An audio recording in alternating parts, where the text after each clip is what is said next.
સમય નક્કી કરશે. મેં પહેલાં કીધું એમ કે આ કોઈની પેઢી નથી, કોઈના બાપ દાદાની લકીર નથી કે કોઈને દસ્તાવેજ નથી કરી આપ્યો. લોકો લડશે પણ, જીતશે પણ, ખુરશી પર પણ બેસશે અને ગોંડલમાં શાસન પણ કરશે. જે ગોંડલને મિર્ઝાપુર બનાવીને કાયદો વ્યવસ્થાને જે નુકસાન થઈ રહ્યું છે એ લોકો પણ જોશે ને એના આધારે સરકારને પાર્ટી નિર્ણય પણ. ગોંડલની અંદર ખરેખર આજે મિર્ઝાપુર જેવું શાસન છે. લોકશાહીની હત્યા થઈ રહી છે. કોઈ પણ વ્યક્તિ ગોંડલમાં આવે છે તો આવી જ રીતે એનું સ્વાગત થાય એવું આજે ગોંડલના કરતા હર્તાઓએ સાબિત કર્યું. રાજકોટમાં જે 3 લોકોના મૃત્યુ થયા BRTSના અડફેટે અને આક્રોશમાં લોકોએ BRTSના કાચ ફોડ્યા હતા. પોલીસે ફરિયાદી બનીને ફરિયાદ નોંધી હતી. તો આમાં પણ આશા રાખીએ છીએ કે પોલીસના નજર સામે જ આખી ઘટના ઘટી છે. આવા અસામાજિક અને લુખ્ખા ભાડવાતી તત્વો વિરુદ્ધ ગુનો નોંધાવવો જોઈએ. એના ઉપર સખત કાર્યવાહી થઈ. અને એમણે જે પડકાર ફેંક્યો હતો કે માનું દૂધ પીધું હોય તો આવીને બતાવ્યા. 500 કિલોમીટર ગોંડલમાં પગ મૂકીને બતાવ્યો છે. હવે એના પર પ્રશ્ન છે કે એમને જે જાટ સમાજે કીધું છે કે 300 કિલોમીટર આવો, 300 કિલોમીટર અમે આવીએ, જોઈએ છીએ કેવા ત્યાં જઈને બતાવે છે. ચર્ચાઓ પણ ચાલી રહી છે કે એ પોસ્ટર જે વાયરલ થયા એ બાદ આ પાટીદાર સમાજના આગેવાનો એ મેદાન મોકળું કરવા માટે આવ્યા છે કે અહીંયા કોઈ પણ પાટીદાર સમાજનો દીકરો ચૂંટણી લડે તો એની માટે મેદાન સાફ હોય, એટલા માટે આગેવાનો અત્યારે અહીંયા આટાફેરા કરી રહ્યા છે અને ગોંડલમાં આવી રહ્યા છે. એના કહેવાથી કે એના ડરથી કે એની વાતોથી કોઈ અમારે ડરતો કોઈ એવો માહોલ નથી. અને એ જ જેમ કહે છે એ જ રીતે એની ભાષામાં અમે કહીએ છીએ કે અમે પણ કોઈ મંદિરના પૂજારી નથી. જ્યારે પણ આવવું હશે ત્યારે આવશું, જ્યારે પણ જવું હશે ત્યારે જાશું, અમારી મરજીથી આવશું. ગોંડલ ખાતે પાટીદાર સમાજના તમામ આગેવાનો પહોંચી ચૂક્યા છે અને હાલ કાગવડ ખાતે માં ખોડલના દર્શન કરી અને તમામ આગેવાનો અહીંયા કાગવડ ખાતે ઉપસ્થિત છે. અલ્પેશભાઈ છે આપણી સાથે, સીધી જ વાત તેમની સાથે કરીએ. અલ્પેશભાઈ, જે આહવાન આપવામાં આવ્યું હતી, જે ચેલેન્જ આપવામાં આવ્યો હતો, તમને જે પડકાર આપવામાં આવ્યો હતો સુલતાનપુરની સભાથી, એ સ્વીકારી તમે ગોંડલ આવ્યા. કયા પ્રકારની સ્વાગત તમારું આજે ગોંડલમાં થયું? કેમ કે તમે એવી પોસ્ટ મૂકી હતી કે 27 તારીખે અમે આવીએ છીએ, તમે એ તારીખે અને સમયે પણ આવ્યા. ભવ્ય સ્વાગતની તૈયારી તમે કરવાની કહી હતી. કેવું સ્વાગત તમારું થયું પાટીદાર સમાજના લોકો તરફથી અને જેમને તમને પડકાર આપ્યો હતો એમના તરફથી પણ? પાટીદાર સમાજના અને 18 વર્ણના લોકોએ ખૂબ અમને આવકાર આપ્યો, સમર્થન આપ્યું. દરેક સમાજે અમારું મજબૂતાઈથી સમર્થન પણ કર્યું છે. પણ અહીંયા જે કચડાયેલો એક વર્ગ છે કે જે આના ભયભીતના શાસનમાં બિચારા ભૂલી નથી શકતા. બીજા ભાડવાતી માણસો દ્વારા હુમલો કરાવવો, ગાડીઓની તોડફોડ કરવી, જે આજે ખરેખર સમગ્ર ગુજરાતે મીડિયાના આપના સૌના માધ્યમથી જે દ્રશ્ય જોયા કે ગોંડલની અંદર ખરેખર આજે મિર્ઝાપુર જેવું શાસન છે. લોકશાહીની હત્યા થઈ રહી છે. કોઈ પણ વ્યક્તિ ગોંડલમાં આવે છે તો આવી જ રીતે એનું સ્વાગત થાય એવું આજે ગોંડલના કરતા હર્તાઓએ સાબિત કર્યું. જેનાથી દરેક પ્રજાએ જોયું કે અહીંયા કઈ રીતની જો હુકમી, દાદાગીરી, પોતાના બાપ દાદાની પેઢી સમજી અને વર્ષોથી અહીંયા પોતે કઈ રીતે શાસન કરી રહ્યા છે. સમયાંતરે આવવાની વાત હતી, પહેલી વાર તમે આવ્યા છો. આગામી સમયમાં આજે તમારી સાથે ધાર્મિક માલવ્યા જીકીસા પટેલ હતા. સૌથી પહેલો હુમલો ધાર્મિક માલવ્યાની કાર ઉપર થયો હતો અને ત્યારબાદ અનેક ગાડીઓને કાચ તૂટવામાં આવ્યા, દ્રશ્યો પણ સામે આવ્યા. પોલીસ ફરિયાદ કરવાની કયા પ્રકારની તજવીજ, કયા પ્રકારની કાર્યવાહી આગામી સમયમાં કરવામાં આવશે તમારા તરફથી? 6 થી 7 ગાડીઓને નુકસાન કર્યું છે, ગાડીઓના કાચ તોડ્યા છે. અને ગયા અઠવાડિયામાં જ આપણે જોયું છે કે રાજકોટમાં જે 3 લોકોના મૃત્યુ થયા BRTSના અડફેટે અને આક્રોશમાં લોકોએ BRTSના કાચ ફોડ્યા હતા.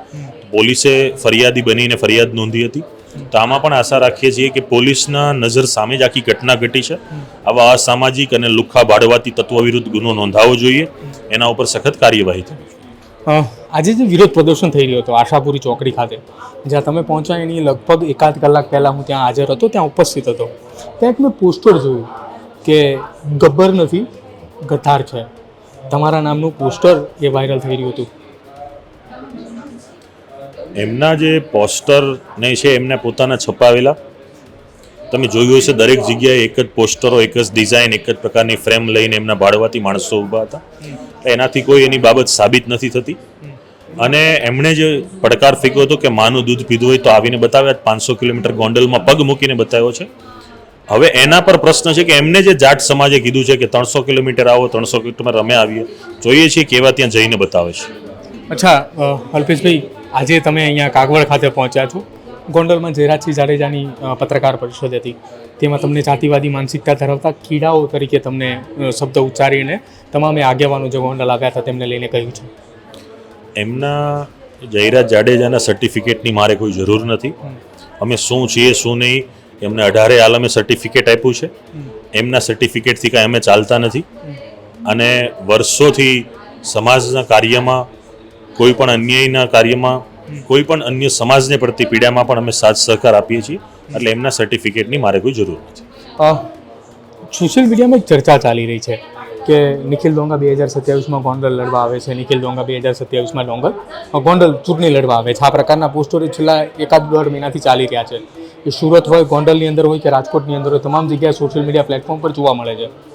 એક ચર્ચા એ પણ ચાલી રહી છે કે એ પોસ્ટર જે વાયરલ થયા એ બાદ આ પાટીદાર સમાજના આગેવાનો એ મેદાન મોકળું કરવા માટે આવ્યા છે કે અહીંયા કોઈ પણ પાટીદાર સમાજનો દીકરો ચૂંટણી લડે તો એની માટે મેદાન સાફ હોય, એટલા માટે આગેવાનો અત્યારે અહીંયા આંટાફેરા કરી રહ્યા છે અને ગોંડલમાં આવી રહ્યા છે. ચૂંટણીને હજી ઘણો બધો સમય બાકી છે.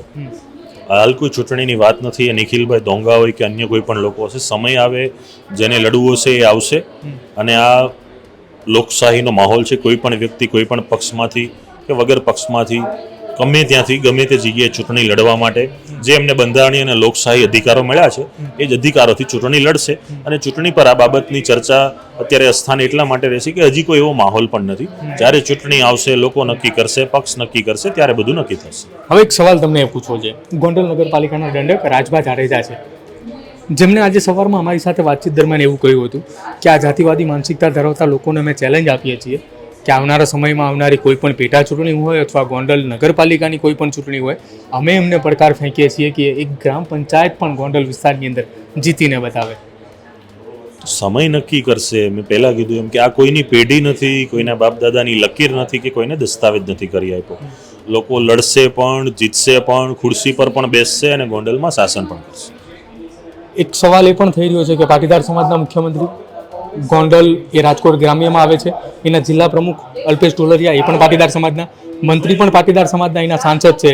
તો તમામને રજૂઆત કરી છે કે કેમ કે અમે ગોંડલની અંદર જઈ રહ્યા છીએ, ગોંડલમાં પાટીદારોનો અવાજ દબાઈ રહ્યો છે? હજી આવી કોઈ રજૂઆત કરી નથી, પણ આજે જે પરિસ્થિતિનું નિર્માણ થયું એનાથી દરેક લોકોને મેસેજ મળી ગયો છે. હાઈકમાન્ડે પણ આ મેસેજ જોયો જ હશે અને સમય સંજોગ પ્રમાણે એમાં નિર્ણય પણ લેશે કે જે રીતે કોઈ પણ વ્યક્તિની સામે હુમલો કરવો, ગાડીઓની તોડફોડ કરવી, જે ગોંડલને મિર્ઝાપુર બનાવીને કાયદો વ્યવસ્થાને જે નુકસાન થઈ રહ્યું છે એ લોકો પણ જોશે ને એના આધારે સરકારને પાર્ટી નિર્ણય પણ. એક અંતિમ સવાલ તમને પૂછવો છે. આગામી સમયમાં હવે પાટીદાર સમાજના આગેવાન તરીકે જે તમે ગોંડલમાં આવ્યા હતા પડકાર ઝીલીને, તમે વારંવાર કહેતા આવો છો કે સમય અંતરે જશું. પહેલી મુલાકાતની અંદર 3 પાટીદાર સમાજના યુવા આગેવાન જીગીસા પટેલ, ધાર્મિક માલવ્ય અને તમે આવ્યા છો, ગોંડલના ભ્રમણ કર્યું, ગોંડલની મુલાકાત લીધી. હવે આગામી સમયમાં ગોંડલ આવે અલ્પેશ કથિરિયા તો લોકોની સાથે વાતચીત કરશે, પાટીદાર સમાજના લોકોને મુલાકાત કરશે, મળશે, કેટલો સમય વિતાવશે એમની સાથે? સમયાંતરે ગોંડલ આવતા રહીશું ને માત્ર કોઈ પાટીદાર સમાજ કે એક સમાજ નહીં, દરેક સમાજના લોકોને મળશું. જે કોઈ પણ પીડા છે એ પીડા સાંભળીશું. અને ગોંડલમાં જેમ લોકો ચોપાટીમાં ફરવા આવે છે એવી રીતે અમે આવશું. એના કહેવાથી કે એના ડરથી કે એની વાતોથી કોઈ અમારે ડરતો કોઈ એવો માહોલ નથી. અને એ જ જેમ કહે છે એ જ રીતે એની ભાષામાં અમે કહીએ છીએ કે અમે પણ કોઈ મંદિરના પૂજારી નથી. જ્યારે પણ આવવું હશે ત્યારે આવશું, જ્યારે પણ જવું હશે ત્યારે જાશું, અમારી મરજીથી આવશું. આભાર અમારી સાથે વાતચીત કરવા બદલ. તો અલ્પેશ કથિરિયા હતા જેમની સાથે આપણે વાતચીત કરી. તેમણે કહ્યું કે સમય અંતરે ગોંડલ આવશે, અમે કોઈ મંદિરના પૂજારી નથી કે અમે કોઈને કહીને આવીએ. તેમ છતાંય તેમણે જે પડકાર ફેંક્યો હતો ગણેશ ગોંડલે, એ પડકાર ઝીલીને તેઓ 27 તારીખે સોશિયલ મીડિયાની અંદર જાહેર કરીને તેઓ આવ્યા હતા. હવે જોવાનું રહેશે આગામી સમયમાં ક્યારે અલ્પેશ કથિરિયા અને તેમની ટીમ એ આવવા જઈ રહી છે. તમારું શું માનવું છે આખી આ વાતને લઈને તે ખાસ અમારા કમેન્ટ સેક્શનમાં જરૂર જણાવજો. જોતા રહેજો ન્યૂઝરૂમ. નમસ્કાર.